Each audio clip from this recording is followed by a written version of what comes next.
Imagine a place so vast, so fiercely independent that it once existed as its own sovereign nation. A land where cowboys became soldiers, farmers became revolutionaries, and ordinary men made decisions that permanently reshaped an entire continent. This is not a story about a state. This is the story of a republic, a revolution, and a relentless identity that never truly surrendered. Texas was not simply added to America. It was negotiated, fought over, bled for, and reluctantly joined. And the journey from wilderness to nationhood to statehood is one of the most dramatic, unexpected, and misunderstood chapters in all of American history.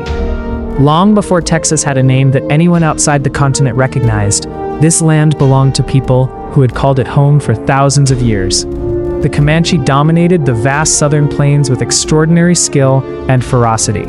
The Caddo Confederacy built sophisticated communities across the eastern forests. Dozens of other tribes, the Karankawa along the coast, the Apache across the deserts, shaped this land entirely on their own terms.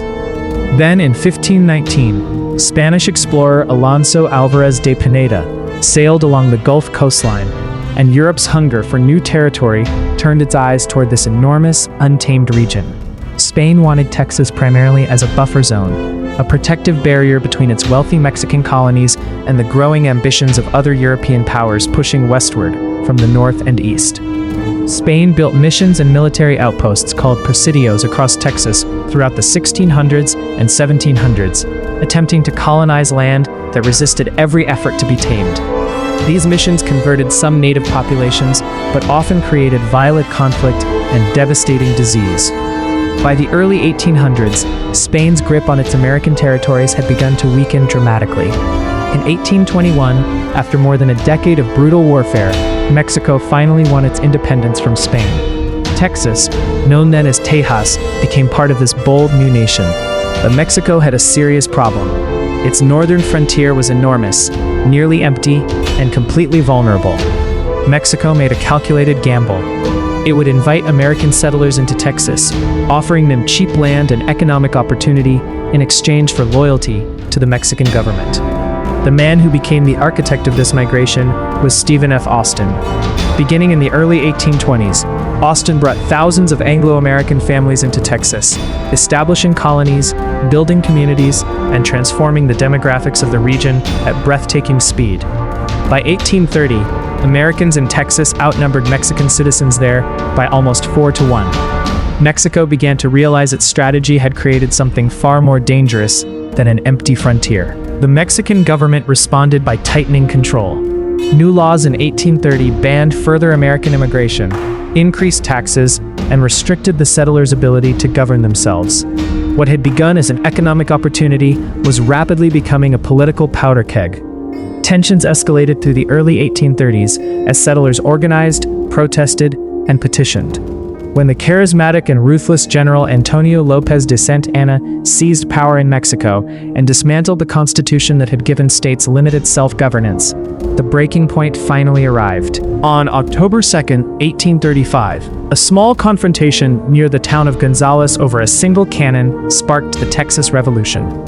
What followed was a war that produced some of the most iconic moments in American memory. In February 1836, Santa Anna's massive army surrounded a small Texan garrison at an old Spanish mission called the Alamo in San Antonio. For 13 days, roughly 180 to 200 defenders held their ground against thousands of Mexican soldiers. On March 6, 1836, the Alamo fell. Every defender was killed. But those 13 days bought crucial time. Just 2 days before the Alamo's fall, on March 2, 1836, Texas declared its independence and established the Republic of Texas. The war, however, was far from over. Santa Anna moved to crush the rebellion entirely. But Texan Commander Sam Houston, a former governor of Tennessee and a man of extraordinary strategic patience, was not ready to fight on Santa Anna's terms. Houston retreated, drawing the Mexican army deeper into unfamiliar territory. Then on April 21, 1836, Houston struck. At the Battle of San Jacinto, in a fight lasting barely 18 minutes, Texan forces overwhelmed the Mexican army, captured Santa Anna himself, and secured independence. The cry that echoed across that battlefield, "Remember the Alamo," became a rallying declaration that has never fully faded. The Republic of Texas now existed, but existing and thriving were entirely different challenges. The new nation faced crushing debt, constant security threats from Mexico, which refused to recognize Texan independence, and dangerous raids from Comanche warriors, who viewed these settlers as intruders on their ancestral lands. President Sam Houston navigated these crises with political skill, even approaching Britain and France for diplomatic recognition to give Texas international legitimacy. Meanwhile, in Washington, a fierce debate raged. Many Americans wanted Texas in the Union immediately. It was enormous, agriculturally rich, and culturally aligned with the American South.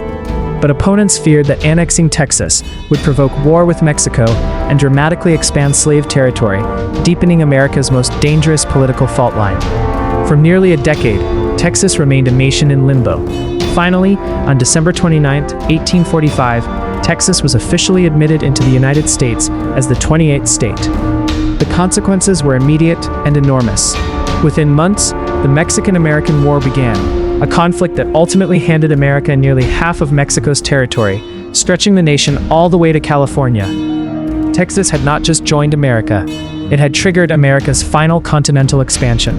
The decades that followed brought cotton, cattle empires, and then in 1901, the Spindletop oil discovery near Beaumont erupted with a force that would transform Texas and the entire American economy.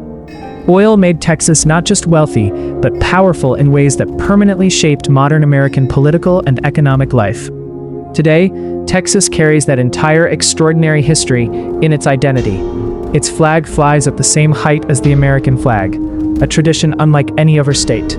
Its residents speak of Texas not simply as a place, but as a concept, a spirit rooted in independence, resilience, and an unshakable belief in self-determination. That did not come from nowhere. It came from revolution, sacrifice, and a singular journey through nationhood. So here's the question worth sitting with. If those 18 minutes at San Jacinto had gone differently, if Santa Anna had won, if annexation had never happened, would Texas today be a separate country? And if it were, what would America look like without it?